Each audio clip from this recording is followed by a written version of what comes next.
Magandang araw po sa inyong lahat. Narito kayo sa The Mga Has Interviews. Ang pag-uusapan natin, bagong ayuda o programa na gustong ipilot ng BBM administration.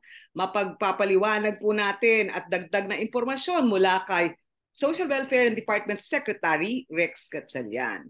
Abay, siya rin ho ay naging congressman at mayor ng Valenzuela. Magandang araw, Secretary Rex. Malu, magandang araw rin sa lahat ng nanonood sa inyong programa. Maraming salamat sa pagkakataon na binigay niyo sa akin para makapanayam kayo. All right, okay. Kwento niyo nga ho sa amin itong Walang Gutom program. Ano ba, walang gutom o walang gutom program? Walang gutom. Una, ang programa na to ay bagong programa ng Pangulong Bongbong Marcos, ng ating Pangulo. Ang layunin nito, una, wakasan ang kagutuman sa ating bayan.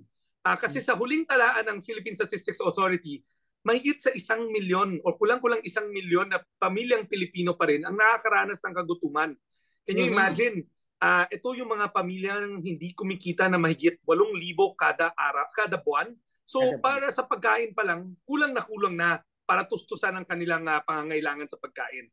Ang tawag natin dyan ay food poor families. Kasi gusto ko kaagad linawin yon.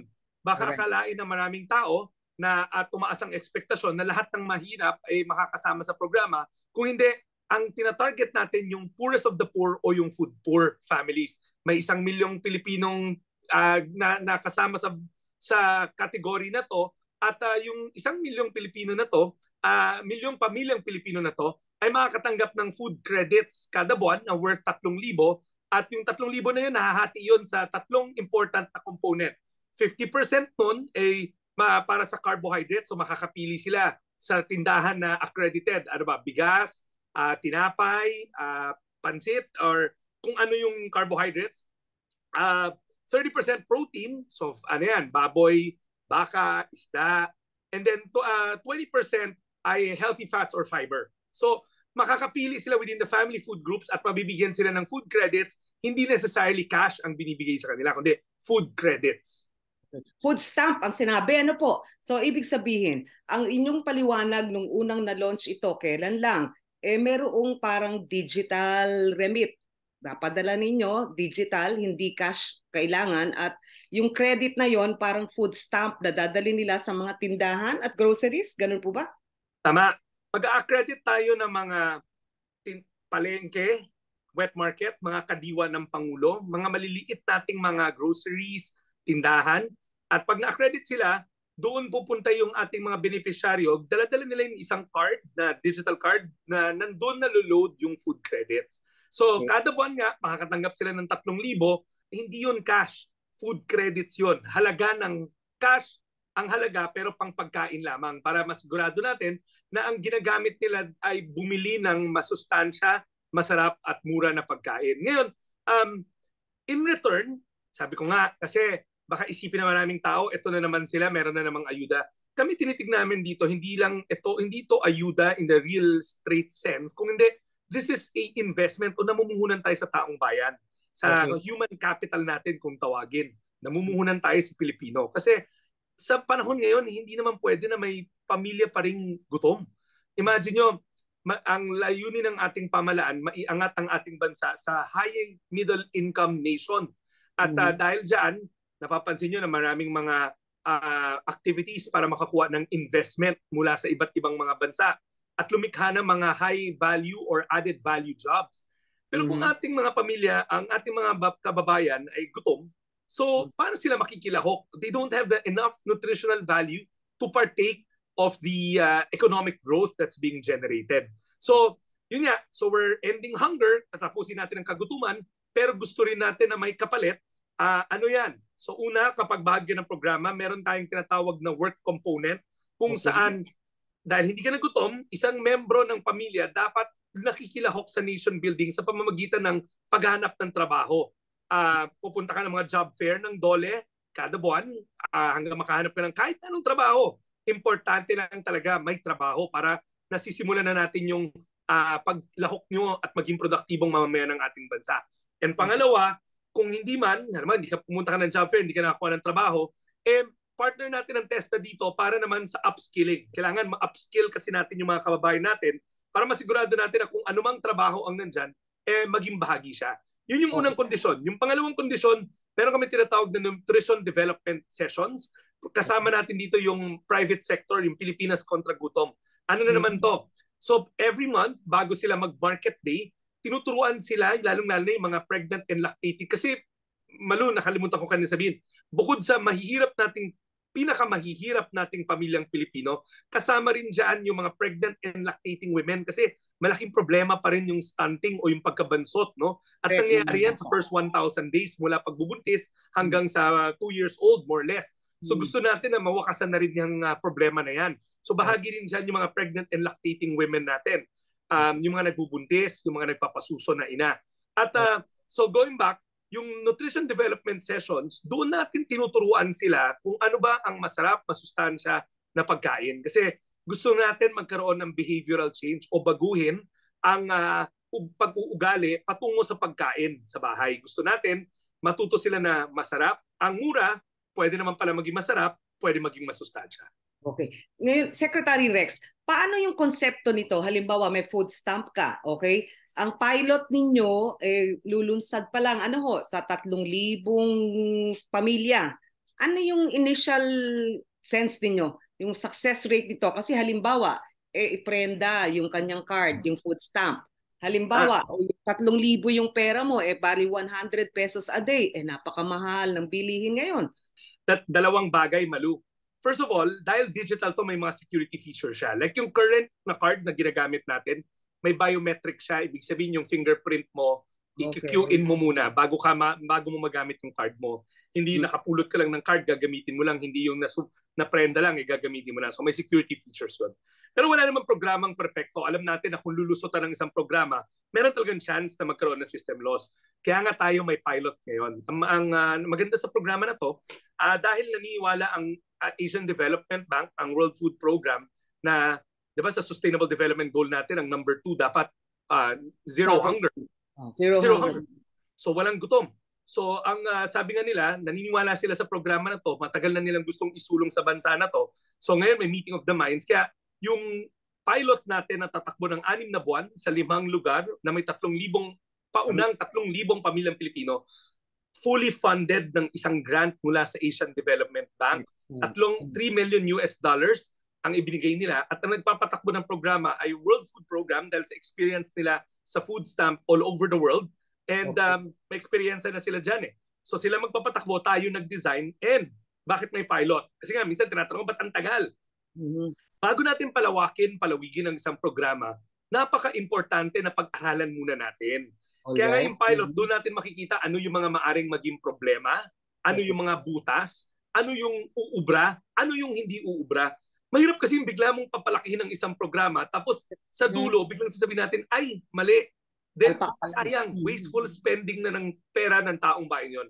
Ang bilin nga ng Pangulo sa amin, pag-aralan na mabuti, bagamat naniniwala siya, sabi ko nga, itong programa to, galing to sa pangarap ng ating Pangulo. Nung matatandaan nyo, nung tumatakbo siya, merong isang patalastas na lumabas na ang kanyang pangarap, wakasan ng kagutuman.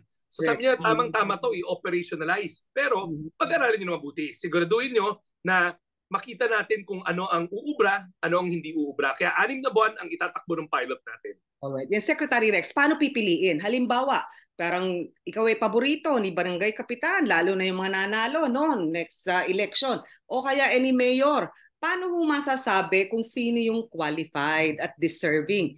Sa dami nung 1 milyon pamilyang hahanapin ninyo, pwede naman yung iba ay magpanggap na food poor sila, kahit naman hindi, dahil sila ay pinapaboran ng mga lokal na opisyal. Malu, that's the most common na narinig ko kahit naman nung mayor pa ako. Pero in fact, kahit yung 4Ps laging binabatikos tungkol dyan. But let me clarify walang kinalaman ang mga lokal na opisyales, mayor, pababa, congressman, sa pag-identify ng beneficiaries ng kahit na 4Ps or nitong programa to. Ang ginagamit natin dito at gagamitin natin dito, yung listahanan. Yung listahanan is the national survey na pinatatakbo ng DSWD every 3 years, at gagamitin natin yung listahan ng 3. Kukunin natin, nasa amin na yon. Kukunin natin yung ilalim na 1 milyong Pilipino, yung based on their per capita, yung 1 milyon na pinakamahihirap, doon natin kukunin. Ngayon, next year, kung matatandaan nyo, may batas na hindi na kami pwedeng lumikha pa ng panibagong mga listahan. Last na Correct. tong listahan ng 3 na 2019 na ilunsad. Pero may batas na lumabas last year, yung CBMS or yung Community-Based Monitoring System, kung saan mas mabilis na gagawin ng PSA sa pagkipagtulungan sa mga lokal na pamahalaan. Take note pakikipagtulungan. Hindi sila yung gagawa lahat, kundi PSA ang mga ngasiwa ng mga panibagong listahan. So mas accurate to. So yung notion lagi kasi na galing sa politiko yung listahan, hindi naman kahit yung 4Ps natin, galing sa listahanan yung list of beneficiaries. Pero Malu, alam nyo ba't nagkakaroon ng ganyan? Kasi minsan sasabihin ng tao, mahirap ako, ba't di ako kasali? Ang lagi naming sagot, walang listahang perpekto. Kaya nga lahat ng programa natin, merong grievance kung tawagin, where you can report. Halimbawa, may feeling ka na mayaman naman, ba't nasa 4Ps? Or mamaari, mayaman naman, bakit nandito sa food stamp program? Pwede mong i-apila yon. Or kung alam mo na sa puso at isipan mo, dapat bahagi ka dahil hirap ka sa buhay, pwede ka rin umapila. Lagi namang may grievance mechanism ang ating mga programa. At itong food stamp program, kukunin natin yung 1 milyon na pinakamahirap na pamilyang Pilipino sa listahan ng 3, yung listahan namin. At ilo-launch doon kung feeling nyo na, dahil remember 2019 pa yung listahan, bagamat every year, katulad this year, niriripasan natin yan, pero again, pwede kayong umapila, pwede nating iprotesta kung may mali, pwede nating may grievance all the time. At marami noong COVID-19 period, medyo lumayla yung kabuhayan at naging bagong mahihirap. At ang PSA mismo nagsasabi na may marang 2.5 million additional poor dahil sa COVID pandemic. Ano yung tingin niyo doon? Sila ba'y masasala? Kasi baka mag-apila sila na dating medyo poor lang kami, ngayon food poor na. Malu, lahat yan pwedeng apilahin. Remember, kaya nga kami kumakailan na panood nyo sa balita nung budget hearing ng DSWD, pinaliwanag namin na inuulit namin suriin yung listahanan 3 isa-isa dahil nga maraming umapila na. Merong mahigit 1.4 million families doon sa listahanan na nagsabi, oo, dati hindi na kami mahirap, pero pagtapos ng COVID, naging mahirap kami ulit. Nag-iba yung mukha ng kahirapan. And by the way, Malu, come end of the year, yung survey, yung national survey na pinatatakbo ng PSA, yung Income and Expenditure Survey, FICE, papasok na naman ulit. So by early next year, may bago tayong data set. So pwede natin 3 na. Pwede tayong gamitin yung listahanan, ibangga natin sa CBMS at sa FICE next year. Doon natin makikita yung food insecure families natin. Alright. But ulitin ko Malu, I don't claim na perfecto ang mga listahan. We always try to make the list as perfect as we can. Pero kung meron man talagang butas or na kaligtaan or nagkamali, pwedeng i-apila yun. Pwedeng i-apila. Alright. Pero di ba recently, quick question, yung CBMS, yung Community-Based Monitoring System, nasalto yata sa hacking ng PSA in part. Well, balita ko rin yon katulad nyo, pero ina-assure tayo ng PSA na ginamot na nila yung problema at sisiguraduhin nila na hindi na ito maulit-ulit. Pero kasi we're barred from doing more lists dahil yung Kongreso nagpasa ng batas na yun na ang gagamitin nating basis. Para sa mga anti-poverty programs ng gobyerno, yun na ang magiging kumbaga national database natin. Hindi lang for DSWD, para sa mga iba't ibang mga subsidiya na manggagaling sa iba't ibang sangay at ahensya ng pamahalaan. Okay. Yun hubang PhilSys, may lugar dyan. Kasi sabi nila, dapat economic inclusion. Yung batayan, nung nagkaroon tayo daw ng ID system. Pero medyo hindi pa tapos ang proyekto at ang daming parang wala pang nakukuhang actual card. Well, yung PhilSys, patuloy namin, ang utos ng ating Pangulo is i-maximize tong investment sa PhilSys. Lahat ng programa namin, pati yung AICS or yung Assistance to Individuals in Crisis Situation, yung nakikita yung pumupunta sa tanggapan namin at humingi ng madalian na financial assistance dahil sa kamatayan, may sakit, at iba pang mga krisis na pinagdadaanan ng pamilya. Lahat yun, tinitry na namin i-integrate sa PhilSys, kundi sayang. So, kung may PhilSys ID ka, yun yung stepping stone stage at ginagawa na namin i-integrate hindi lang for the food stamps program but for all programs ng DSWD. It may take some time pero sinisimulan na natin. Alright. Ngayon, Secretary Rex, parang tila napadami o dumadami yung mga programa ninyong pantulong. Merong Kalahi Seeds, may 4Ps, ngayon itong Walang Gutom, yung assistance to people in crisis. Meron pang for mga seniors, di ba ho, PWDs. Sa dami ng mga programang ito, ano yung overlap? Baka naman redundant o paulit-ulit yung siniservisyohan ng mga pamilya. Malu, dapat natin tignan kasi na dalawa ang pangalan ng departamento namin. In fact, guilty din. Kanina tawag mo sa akin, Department of Social Welfare. Nakakalimutan niyo yung development side. Correct. Admittedly, kasi nga sa hirap ng buhay nitong nakalipas na 3 taon hudyat ng COVID, talagang puro social welfare yung napagtuunan. Pag pinag-usapan natin ng social welfare, tuloy-tuloy yan. Lahat naman ng bansa meron dapat yan. Kasi may mga individual sa hindi inaasahang pagkakataon, mangangailangan ng ayuda mula sa pamahalaan. Yan yung AICS program namin or yung assistance to individuals in crisis situation. Pero pagdating sa development side, doon ko kakategorize yung 4Ps, itong food stamps program natin. Kasi pamumuhunan to, ayaw ko siyang tignan bilang ayuda, kundi na tinitignan ko siya bilang pamumuhunan sa pamilyang Pilipino or sa pamilyang sa Pilipino. Kasi yung 4Ps for instance, ang layunin nun mapapanatili ang mga bata sa paaralan, early childhood education at early health intervention sa mga health center para masigurado natin na hindi na isasali ng kahirapan or yung intergenerational poverty. Pero it's not a hunger alleviation program. Itong walang gutom is the hunger alleviation program. Complementary sila, pareha silang namumuhunan sa pamilyang Pilipino kasi gusto nga natin makasalo ang ating mga pamilyang Pilipino ng paglago ng ating ekonomiya balang araw kasi nangyayari na ngayon yan. The president is transforming our economy, no? So may mga trabaho na tayo, narinig natin. So importante yung trabaho na malilikha ng makabagong ekonomiya masalo ng mga pamilyang Pilipino. Hindi natin pwedeng kaligtaan na minsan dahil sa hirap ng buhay, kailangan ng kumbaga ng konting tulak. And these are the things that are yung namumuhunan tayo sa pamilyang Pilipino na mahirap. Edukasyon, kalusugan, wakasan ang kagutuman. For them to be able to participate in meaningful nation building para makasali sila sa paglikha ng bagong Pilipinas, ng bagong ekonomiya. Kailangan hindi sila uneducated, kailangan edukado sila, kailangan nakakabasa, nakapag-aral, hindi gutom, at the same time, yung kanilang kailangan sa health intervention dapat nandun. So ito yung mga bagay na tinatawag kong development more than social welfare. Pero siyempre, debate yan. People will argue with me. Pero kami, lagi ko sinasabi, ang 4Ps at ang food stamps program ay development program. Pag dumating na yung panahon na hindi na siya kailangan ng ating mga kababayan dahil nakapag-aral na, hindi na naisali ng kahirapan, then we can stop these programs. But for now, alam natin na kailangan pa rin natin tumaya sa ating mga pamilyang Pilipino.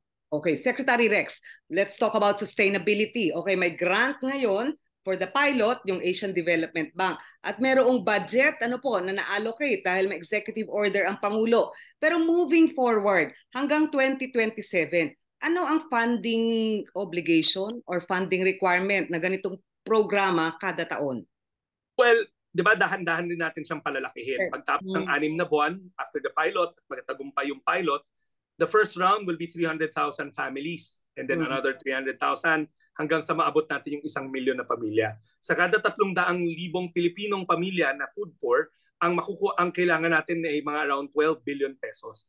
Ngayon, right now, pinag-aaralan pa ng pamahalaan kung saan kukunin to. Pero sabi nga sana ng mga economic manager, basta maganda ang resulta ng pilot, nakita talaga nila na may impact, nakatulong, nawakasan ng kagutuman doon sa pilot, families man lang, sila na bahala na gumawa ng paraan para mapondohan tong programa na to. Initially, may 2 billion siya sa general appropriations pag napasa, but we'll still need 10 billion more. And alam ko na pag maganda ang resulta, importante kasi yung resulta, mahirap ipaglaban ng isang programa kapag hindi pa natin napapatunayan. Kung wala pa akong ilaban siya. Pero naniniwala kami na kaya, pag maganda yung resulta, then pwede na namin ma-justify na kailangan natin pondohan tong programa na to. Kaya may pilot. Maraming tao nagtatanong na tagal naman ng pilot na yan, but all programs like the 4Ps will really have to, or 4Ps noon, talagang dumadaan sa masusing pag-aaral.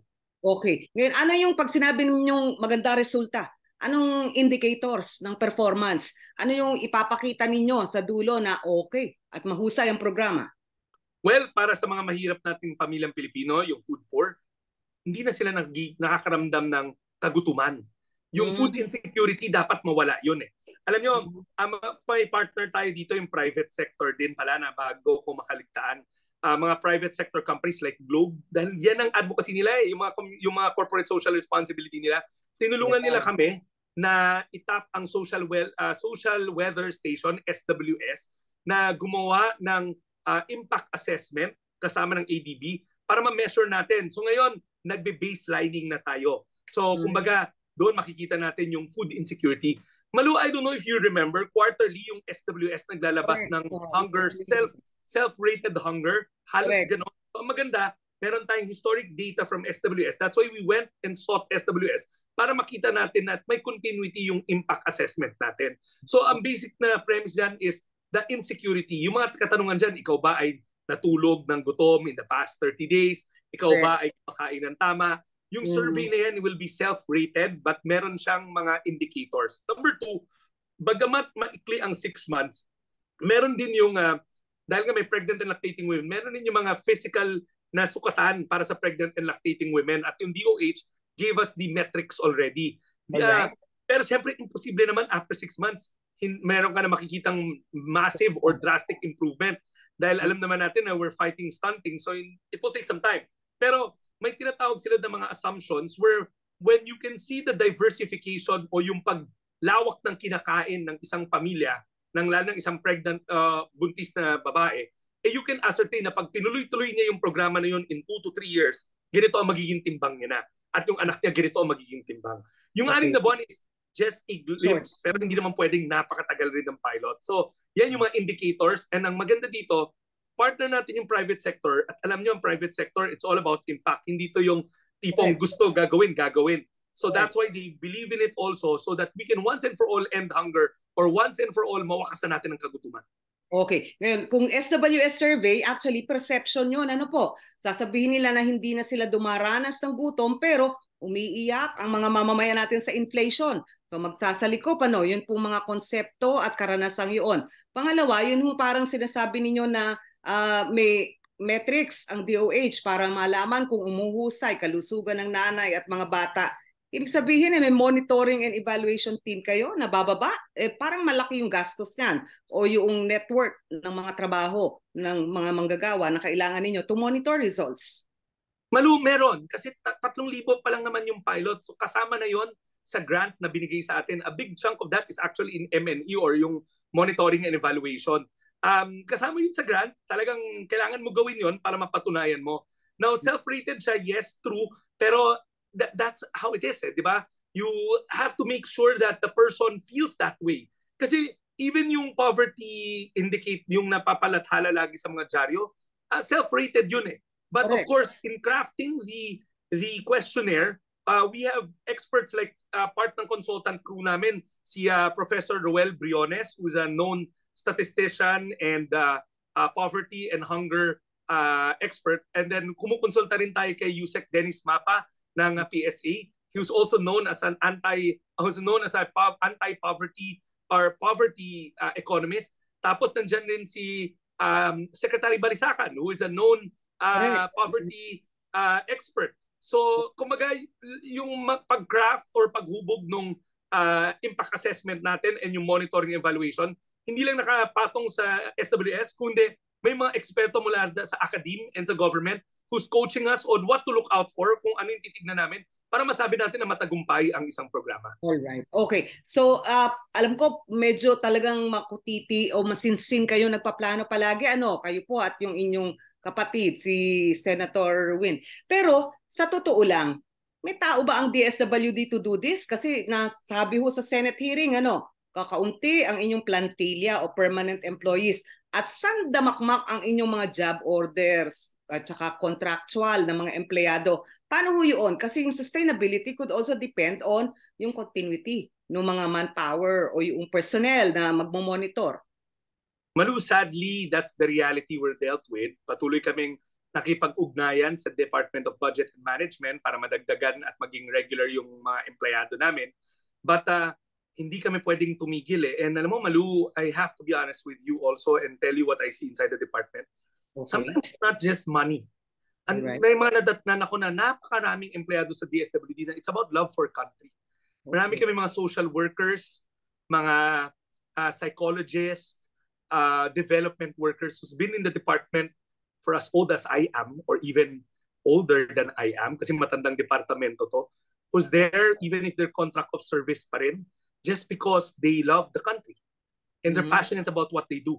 So while we continue, habang patuloy kaming lumalaban para magkaroon ng job security ang aming mga empleyado, hindi ako titigil dyan sa advocacy ko na yan. Paunti-unti, sana makakuha tayo. Pero inuunawa ko rin kasi yung sitwasyon ng Department of Budget and Management. We have tight fiscal spending dahil ang lahat kaming departamento humihingi ng mga iba't ibang mga paggagastusan. Patuloy naming ilalaban yung job security ng ating mga empleyado by asking for more plantilla position. Pero hindi kami titigil na humubog ng mga programa kasi sabi ko nga, sa isang inklusibong bayan, katulad na di ba, ang ating Pangulo, tumakbo siya sa isang mantra, pagkakaisa, unity. But unity translates o natatranslate yan sa iba't ibang, kumbaga, anyo. Ang unity is also about inclusion, inclusivity. Hindi pwede yung lumalago yung ekonomiya, lumilikha ng trabaho, yet 1 milyong Pilipino naiiwanan at hindi makapartake sa biyaya ng lumalagong ekonomiya. Kaya nga, part yan ng mantra ng Pangulo natin na inklusibo sa bagong Pilipinas, kailan inklusibo. And maraming akong kasama sa kagawaran na talagang kahit na contract of service pa rin sila, nandyan pa rin para lang masigurado na yung nation building o yung pagtaguyod ng isang makabuluhan, inklusibong bayan o bansa, mangyari. Okay. Secretary Rex, ano ho ba yung ratio ng permanent versus contract of service? Parang 1:10? 2,000 halos lang ang permanent nyo at mga parang 20,000 o 10,000 plus ba? No. Ano yung numero?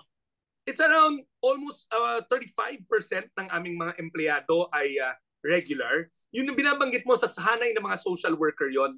Okay. Pero di ba may iba kaming mga empleyado pa, mga accountant namin. So if I'm not mistaken, Malu, wala lang yung dato sa harapan ko ngayon, kung di ako nagkakamali, it's around 35 to 40% are regular employees, but syempre mas malaki pa rin porsyento yung job order, 65%. contract of service, contractual o casual. Kasi remember, puro na bibigyan ng pansin yung contract of service, pero tignan din natin yung contractual at yung casual.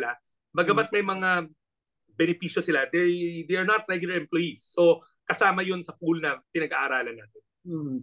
Kapag ako tinignan kasi yung gobyerno, kayo yung nagbibigay ng ayuda at ng tulong sa development projects. Yung mga barangay at LGU, nagbibigay din. Hindi ho ba parang tipong dapat sana makipag-ugnayan na lang o magtulungan? Kasi ang barangay natin, pag tinignan mo, ang dami din namang mga serbisyong iniaalok o sila yung pag-distribute, nung panahon ng COVID, nung pandemya. Tapos ang LGUs natin, meron din sila mga social welfare projects or development projects. Tila ang gobyerno lalong lumalaki o sobrang dami yung overlap. Then we talked about right sizing nung early part ng BBM admin. Parang tila lalong lumalaki, hindi naman lumiliit o hindi nara-right size, wrong size pa rin. Malu, dalawang bagay. First of all, mayor ako, so I'm very passionate about what you are asking right now. I spent a good part of my life in the local government unit. Ako galing ako sa isang lungsod na nasa top 20 pagdating sa income. Pero iilan lang ang lungsod or LGUs na hindi IRA-dependent. Napakarami pa rin ang IRA-dependent na local government units. Kaya ang Valenzuela is 70% locally generated income, 30% lang ang hindi. Pero kahit na malaki na kami, it's never enough. Alam natin na lumalaki ang ating populasyon, yung social welfare is never enough. Bigyan kita ng example. Sa hanay namin sa DSWD, do you know na yung assistance to individuals in crisis situation, may mga kolatilya yan. Una, pag halimbawa medical, may limits kung ano lang yung makukuha mo, hanggang 10,000 pesos lang. At mag-aantay ka ulit ng 3 buwan bago pwede ka pa humingi ulit. The reason being, gusto natin mas maraming natutulungan umiikot. Pero sa pera ngayon at sa gasto, sa mahal ng presyo ng mga hospital ngayon, alam natin na kulang yon. So, nakita ko yan noon, meron ko na pagtutulungan yan. Ibig sabihin, national government and local government, they're not overlapping but they're rather complementary in nature. Ibig sabihin, yung tulong pinansyal, pag pinagsama-sama mo mula kay PCSO, sa GOCC, mula sa PAGCOR, mula sa DSWD, mula sa lokal na pamalaan. Pag pinagsama-sama yun, kulang pa nga eh. On an average, magkano ba pag na-hospital ngayon? Hindi, may PhilHealth nga, pero alam din natin, ang PF, napakalaki rin nun. At yung pag umuwi ka, yung bibili ka pa ng iba't ibang gamit, di ba? Para gumaling. So, hindi ko tinitignan siya na overlap, but rather complementary ang aming role. Kulang pa nga kung tutuusin. Di ba? Lagi nga may mga survey na lumalabas na umaangal sila sa quality ng ibinibigay na tulong pinansyal ng DSWD. Bagamat thankful sila sa mga survey, pero alam nila na kulang na kulang. I'll give you an example. Patapos na yung taon and parang ang dami pa rin namin kailangan pondohan ng mga social welfare na programa dahil people get sick. May mga crisis na hindi inaasahan like calamities. Like itong huling Habagat, Falcon, Goring. Yung dating hindi mahirap, hindi humingi ng tulong, biglang masalanta ng isang bagyo, kaagad papasok kaagad dapat ang social welfare sa pamamagitan ng emergency cash transfers namin. Correct. So, but I've dealt with so many local government units and hirap rin sila. Tatandaan natin, Malu, yung ginagamit nilang budget ngayon is the 2 years of the COVID collection years. Kasi minus 2 years yung atrasado, di ba, when you do government accounting. Correct. Yung budget, yung era computation mo now are the COVID years pa rin.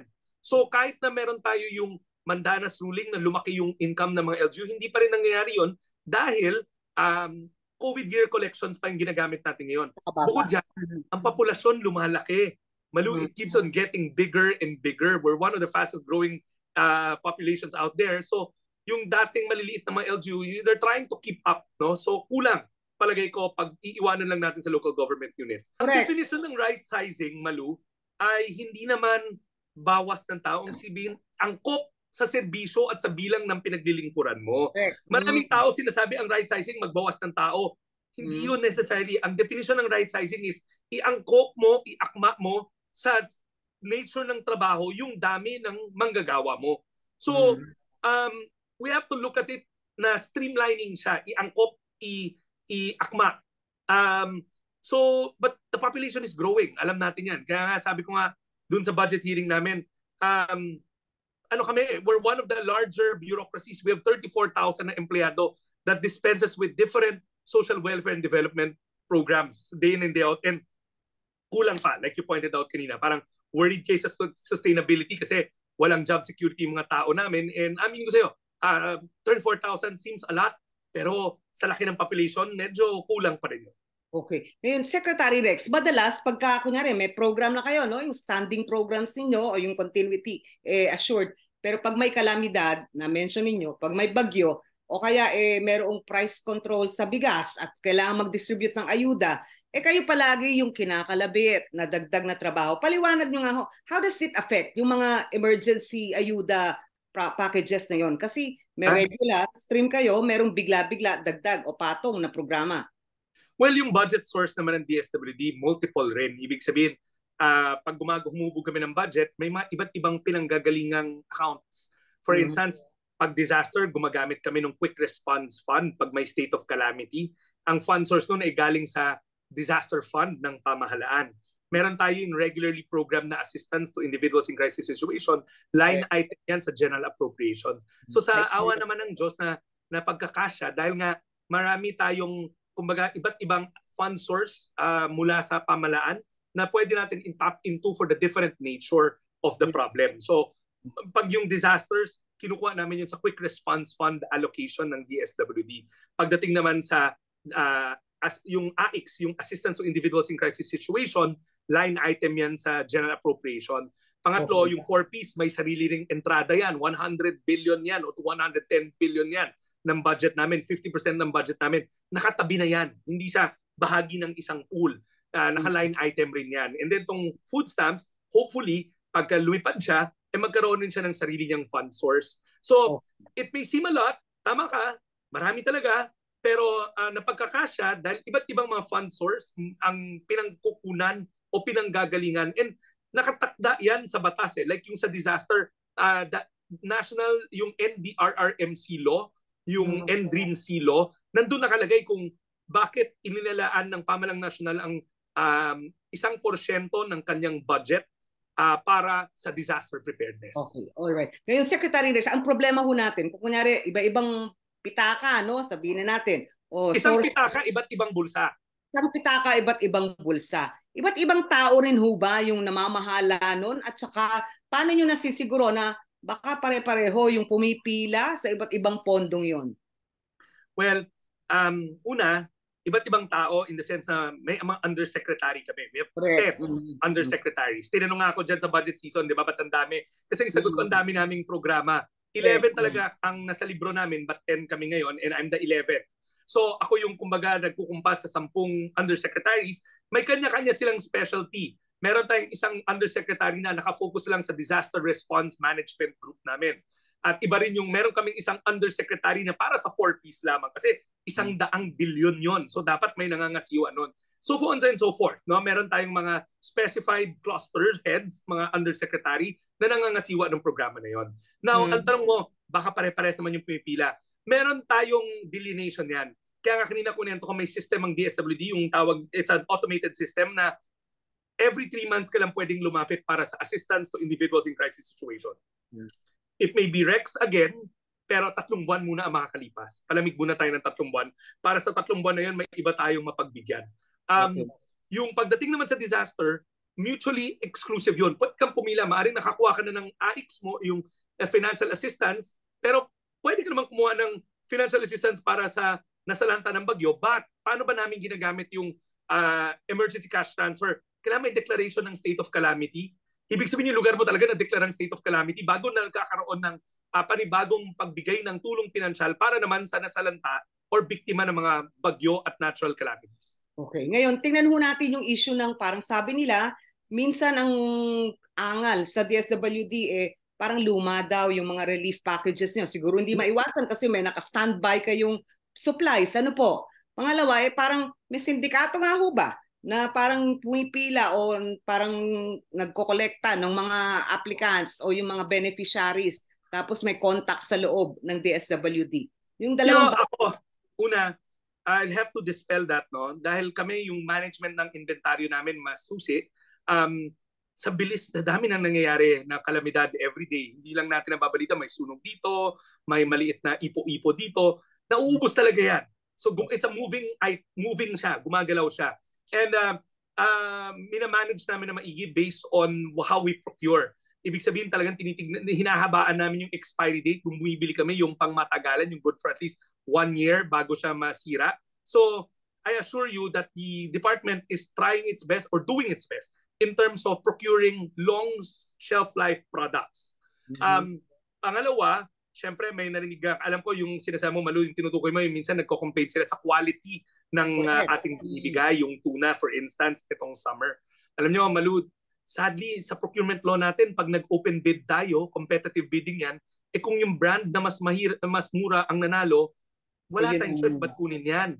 Kaya nga minsan narinig nyo na the cheapest is not always the best. Pero ako naniniwala ako na re-repasahin na ng Kongreso, balita ko, yung procurement law na lalo na sana sa pagkain. Kasi alam natin na ayaw naman natin na maramdaman ng ating mga victims ng kalamidad na biktima na nga sila, na biktima pa sila ulit na kumbaga hindi naman substandard kung hindi lang kasing quality na binibili mo off the shelf. I admit na because nakatali ang aming mga kamay dahil sa procurement law, hindi porket dahil ito lang ang the lowest bidder wins all the time. And hindi porket mura masarap, 'di ba? Kanina yung pinag-uusapan ko, mura, masarap at masustansya. Fresh goods yun Bibili ka, ikaw ang pipili para sa iyong pamilya dun sa food stamps. Pero ito, canned goods to So, syempre, between a branded canned good and a cheaper canned good, alam mo na anong ibig sabihin nun. Pag binuksan mo yung lata, makakain mo naman, nakakain naman, safe naman, may FDE naman, pero maaring hindi lang kasing quality yung lasa o yung texture. Oo, di ba? Pero yung tuna, we dispelled that. The FDA came up with its report na hindi siya sira, yung expiry buo, kundi talagang mas rubbery lang yung tuna kasi nga gumamit na mas maraming extender kasi ganun siguro talaga pag mas mura, di ba? Compared to the high value or high price canned goods. Number 2, yung sindikato yung pumipila. Kanina dyan nga, kaya nga pumasok yung question mo, about coordination sa local government units. Tandaan nyo, pag may kalamidad, ang first responder talaga local government unit. Kami, augmentation lang kami. Kaya lahat ng ayuda namin, kailangan namin makipag-coordinate sa LGU para hindi yung nabigyan na nila, mabibigyan pa namin. Bigyan kita ng example. Yung sa Mayon Volcano sa Mindoro, itong mga nakalipas na buwan ang tinakbo ng pagbibigay ng ayuda. Hindi kami naglunsad ng sarili namin, kami nagdidistribute. Kasi una, wala kaming ganung karaming tao on the ground to do that. We're talking about thousands stretched for 4 months. Like sa Mindoro, 2 months or 3 months. Sa Mayon, naka-4 na buwan. Every 15 days nagpapakain. So ang ginagawa namin, we work with the LGU. Sila nagsacertify ng mga listahan based on their social welfare officer. At pinagkusanib natin. Like sa Mayon, anong nangyari doon? Dahil 4 na buwan ng takbo, for every 15 days, DSWD magpapakain, idadaan namin sa kanila.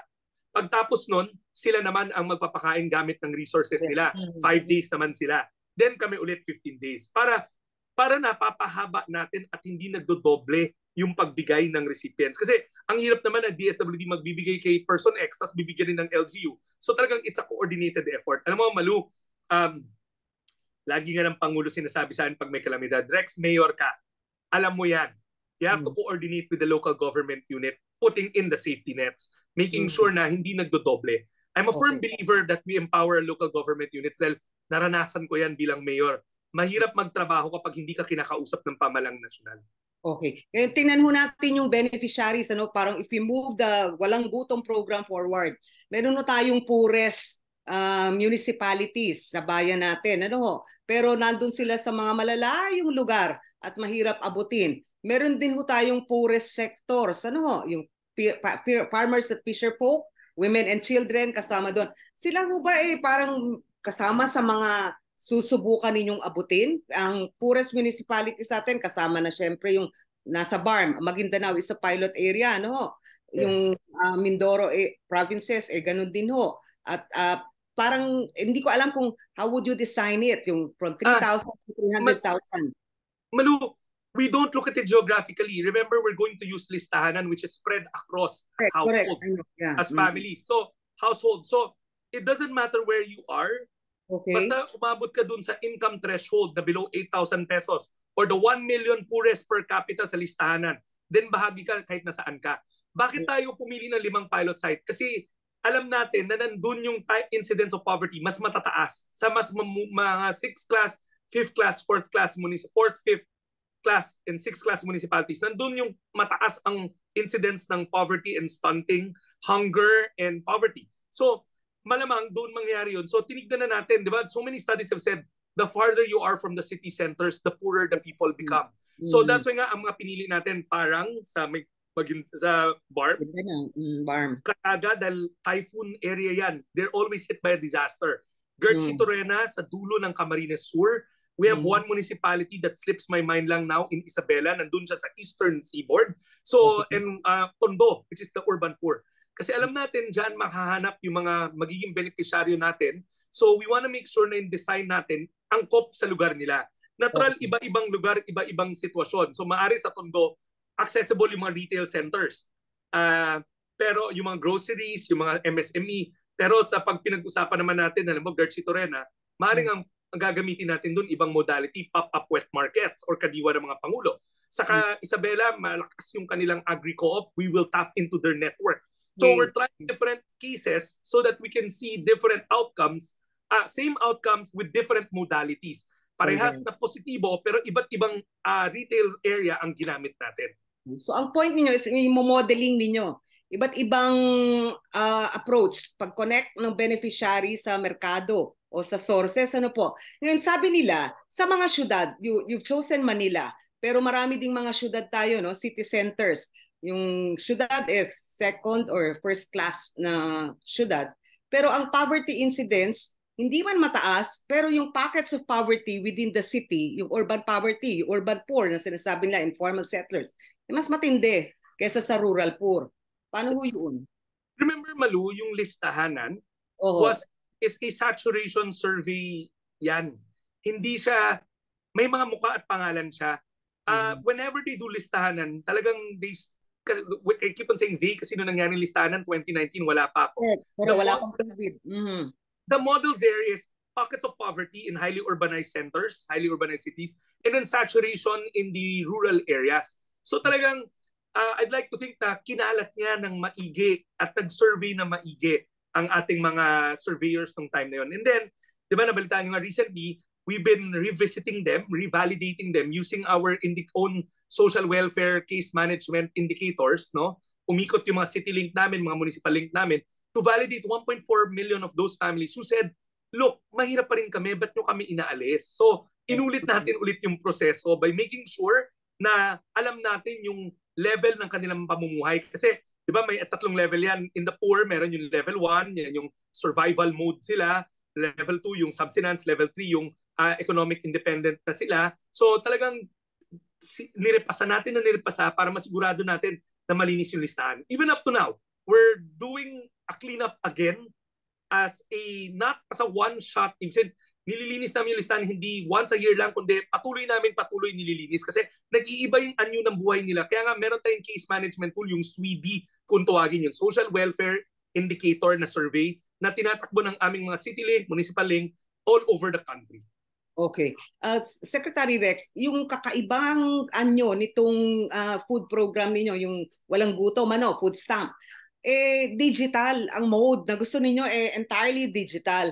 Ang mga mahihirap, ina-assume natin dito, meron silang parang phones, cellphones, o smartphones, o e-wallet, o na pwedeng tatanggap noon. Or sabi niyo may card. Pero even then, parang yung malamang iba-ibang mode, yung iba ta-transfer ninyo sa e-wallet, tapos papakita doon sa... No. Malu, the card is the e-wallet. The card is the e-wallet, but could you produce that? Parang distribute to all 300,000, eventually 1 million? Yes, Malu, yes. Because you can imagine, sa 4Ps nga 4.4, meron kaming case managers for all of them. So that's the same model. But we're going to use different modalities even during the pilot. May ibang my card, may iba QR code lang through an app. So that's why there's a pilot and we're working with the different private sector groups. Development Bank of the Philippines has their own app right now running for the Department of Agriculture for agriculture subsidies. GCash, kausap namin. PayMaya, kausap namin. Lahat yan i-explore natin hanggang sa iba't ibang modalities sa iba't ibang lugar. But ang main line dito, ayaw na natin yung mano-mano na may coupon kasi it's tedious, it's prone to fraud. And bakit digital? Form to ng anticipatory action. Ano yung anticipatory action? Remember na nagka-COVID, nataranta tayo lahat. Paano bibigay ang ayuda sa napakaraming Pilipino? Kaya mano-mano ang nangyari. At least ito, let's say the 1 million Filipino family, food poor families, may mga digital cards. Pag alam natin at nasalanta o padating isang bagyo at talagang malaking bagyo siya, alam natin ang unang magugutom dyan, yung gutom na kahit walang bagyo. So we can tell the members, oy, nag-load na kami. You decide for your family. You go na to your grocery. Bumili ka na. Kasi isa sa mga, sa laging ng Pangulo sinasabi san, Rex, yung food box mo, typical yon. Hindi lahat ng kakailanganin ng isang pamilya, nandun. Maaring pantawid yon. Pero can you imagine, Malu, 1 million Filipino food poor families nationwide, meron silang one way or another digital format, whether through the cards, or through a QR code, or through an app, through GCash, through PayMaya. We're talking to all of them.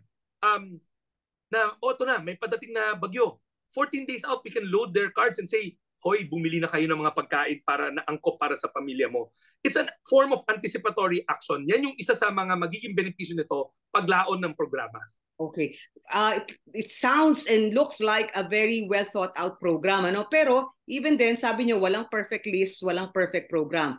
Ano yung pwedeng mga pitfalls? Saan pwedeng sumablay? Phishing or digital security? Pwede bang magkaroon ng problem dyan? Or pwedeng siguro yung ipasa o sabi nyo, may biometrics pero pwede rin kasing isurrender o isangla o iprenda yung kanilang mga card. Ano yung mga pitfalls? Posible. Manu, pwede mo ako balikan after 6 months? Kasi that's why there's a pilot because the pilot will tell us where the holes are. Okay. But one thing for sure though, alam mo, ang dami kasing interested na private sector partners na tumutulong. Yung Boston Consulting Group, which is one of the biggest business process consulting groups, is giving us pro bono services in risk management. So, libreng serbisyo, lumapit lang sila dahil sabi nila na may part ng CSR nila is to the brain power that they put in. So, they've identified potential risks and we will try to determine those risks in the pilot. That's why there's a pilot. Balikan niyo ako after 6 months para ma-report ko sa inyo, malathala ko sa inyo, ano ang kinahinatnan ng programa. Okay. Hindi sa parang tinatawaran natin yung intention tumulong ng mga private companies na to at mga grupo. Pero of course, sabi nyo corporate social responsibility. But are they in it also for the business side of it? Kasi kung sakaling ikaw yung ma-designate, 'di ba, na source ng carbohydrates, sabi niyo, protein, etc. These are all you're talking about distributors or dealers or manufacturers. Yung business the main priority doon sa report namin sa Pangulo will be our wet markets and our agri-co-ops. Okay. Farm to table ang nilalaban natin dito, mga kadiwa ng Pangulo. We're integrating with the Department of Agriculture. That's one. And we will re-accredit as many retailers as possible. Sa pinag-aralan namin na modelo sa Mongolia, yung tagumpay ng programa, hindi lang yung programa itself, kundi yung naging retail network niya. Yung napalago nila ang mga MSME. So yan yung gusto rin natin matularan. Pangalawa, sa paglaban sa kahirapan, kagutuman, paglaban sa iba't ibang mga social ills ng bansa, hindi naman pwede para gobyerno lang. Kailangan manalig tayo that we use a whole of government approach or a whole of nation approach. Correct. And lagi ko sinasabi, kailangan gawin din natin yung expertise ng private sector. Ito, ginagamit namin talaga yung expertise ng private sector. Walang may monopolyo sa tamang sagot. Kailangan marunong tayo umamin na hindi natin alam ang tamang sagot sa lahat. So ngayon, we're admitting that we need the private sector's help because it's a big task. Malaking laban to, laban para wakasan ng kagutuman. Sana by 2027, wala nang gutom. But para magawa natin yun, bawat Pilipino kailangan makilahok sa programa na to. You contribute in your own way. Okay. Sabi ninyo, hindi ito social welfare project o program. Ano po? Ito po yung development program. What do you want to see happen? Parang you're building norms, you're building patterns of life, di ba? Parang you're building standards of nutrition. Pero can you really do that with yung limited time and resources na available? 12 billion pesos a year kung sakali? 3 things. Okay. One, 12 billion a year at 300,000. Correct. Graduated yan. So pag naging 624 until 40 billion. 3 things. One, we want to achieve behavioral change. And maraming study na nagsabi na ang tao, pag nakita niya maayos para sa kanya, natututo siya over time. So halimbawa ngayon, alam natin masama ang eating habits ng ating mga kababayan. So pag natutunan mo sila kumain ng mga, like I said, carbohydrates, the right food group, kasi yung food basket na yun ang galing sa FNRI yun, sa Food and Nutrition Research Institute. Sa kalaanan, pag na-realize niya, uy, okay, lumakas ako dahil sa carbohydrates. I have energy. Yung 3,000, di naman yun sa sapat talaga. May ibang income siya na sarili niya na dapat gamitin niya para makabili ng tamang pagkain. So we're developing habits. Alam niyo sa Japan, at an early age, tinuturuan yung mga bata how to eat right. And para maiwasan natin yung mga sakit later on in life, we have to change the eating pattern ng ating mga kababayan. Pangalawa, ano yung gusto namin makita doon? Na nakakapag-participate sila sa nation building. Yun yung pangalawang aspeto, yung work component niya. Masigurado natin na may enerhiya siya para makalabas siya ng bahay at makapagtrabaho siya. And pangatlo, upskilling. Kaya nga partner rin namin yung TESDA. Ang mga mahirap nating kababayan, they work hard. They work doubly hard. Pero they may not have the right skills anymore for the economy, that the jobs being developed by our economy. Okay. So yung mga gusto natin makita. One, wakasan ng kagutuman through behavioral change. Two, masigurado natin na nagiging bahagi sila ng ekonomiya natin, maging produktibong Pilipino. And pangatlo, may sapat silang kaalaman para makilahok sa kaalaman at skills para makilahok sa makabagong ekonomiya ng bagong Pilipinas. Okay. It sounds like a mitigation program. Ano po? Kasi parang tipong talagang tutukan. Yung hunger, yung kagutuman. Pero sa mga public opinion polls, 3 pong issue yung sinasabi ng mga tao, no? Hindi naman siguro demanding ang mga mamamayan natin, pero tunay na buhay. Inflation, matataas na presyo ng bilihin, trabaho, at kailangan daw nila parang magkaroon ng dagdag na tulong sa kanilang kabuhayan pa ang gobyerno, kalusugan, ano po. At siguro dadagdag na rin natin doon, pabahay. Pagka pinagsama-sama ito, sa totoo lang, yun yung sinasabi nating development programs na sana pagdugtong-dugtungin ng gobyerno. Nasa gutom pa lang ito, wala naman. Ako lang kasi yung kausap mo. Kaya but remember, si DSUD Secretary Jerry Acuzar, may pabahay program siya. Si Secretary Herbosa, naglulunsad sila ng mga kalusugang programa. Kasama dyan yung pagpapalago ng PhilHealth. Remember, yung e-consulta nila. Yung ating economic team gumagawa ng mga hakbang para magkaroon ng mas mataas na kita, pati yung DOLE sa ating mga kababayan. Ako lang kasing kausap mo. Pag kinausap mo kaming lahat, you will see the bigger picture. Also, yung inflation, alam natin pag tumataas yung presyo ng bilihin, sino ba unang tinatamaan? Di ba yung pinakamahihirap natin, yung mga kliyente namin sa DSWD. Itong programa na to is a shield also. Na kapag tumaas ang presyo ng bilihin, at least meron pa rin silang mabibiling pagkain para sa kanilang mga hapag. Part ng pilot rin is pag-aralan ng effects ng inflation. We are working on indexing it so that pagkaroon ng shock ulit, hindi rin mabaliwala yung programa na to. Okay. So apparently, talagang, I mean, you know your program very well. Ano? Yun lang pagka-dugtong-dugtong kasi parang iba-iba nga naman talaga yung tutok ng mga departamento natin. Pero parang nobody is hearing the full package. Parang tipong hiwa-hiwalay na kinikwento ng ating mga secretary. Quite the contrary. Kailan tayo nagsa-storytell o nagkukwento? Di ba sa State of Nation Address? And ang Pangulo ang nagkukumpas at siya yung nagkwento. Balik tanaw natin doon sa last niya na State of Nation Address. Kwento niya dyan yung pabahay ng Pangulo na ginagawa nila, yung goal nila is one ng DSUD, yung 1 million homes for if I'm not mistaken, 1 million homes. Tapos, kwento nila doon ng Pangulo yung laban natin sa stunting through our nutrition continuity programs, yung mga feeding program. Kwento doon yung food stamps. Kwento doon yung paglikha ng trabaho. Sometimes, we would rather, paano ko lalagay ito? Meron tayong bad habit siguro na doon tayo nagtutuon ng pansin sa mga masasayang kwento, yung mga telenovela, pero ayaw natin manood ng balita. Ako, ang sinasabi ko lagi, nakwento na to ng Pangulo natin during the State of Nation Address. And ikukwento niya ulit yung story at yung outcome next year. It's a yearly event para makwento ng Pangulo ano nangyari sa mga programa.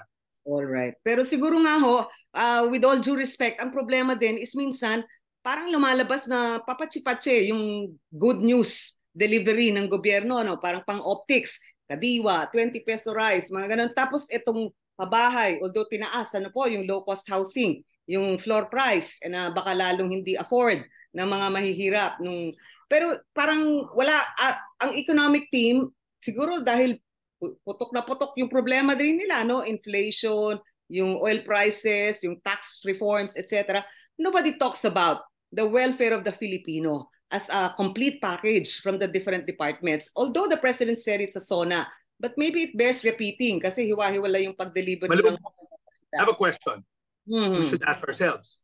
Is it that nobody is talking about it, or we don't land the news because it's not as how do I put it?